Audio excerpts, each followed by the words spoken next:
Hello and welcome to the Vector Garden YouTube channel. My name is Monika, and in this video we're going to talk about a weird issue. So let's just try it. I have this rectangle and I want it to be red. So double click the color picker and just set it to red. It's all red, and let's go to OK. And this thing just doesn't want to be red. So why is that? Perhaps you have seen that in Photoshop documents or even in Affinity Designer. So when you have a grayscale document, you can choose whatever color you like, and in the document it won't be colored but gray. But in Illustrator, the only document color modes are RGB and CMYK. So when you go to File and then Document Color Mode, what you can do is CMYK and RGB. Let's try a different thing. So I'm going to open a TIFF, and this is a grayscale TIFF, like so.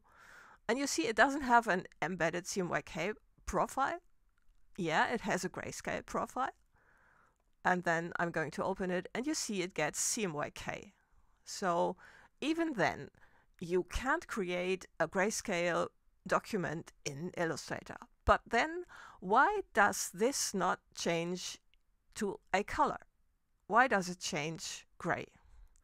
Now, the reason for this is the color panel. So let's get to it. I have hidden it, and I have also hidden the options. So let's show the options, and you see there are no color sliders because this color panel is set to grayscale. There's only the black ramp in it, and you see it's set to grayscale.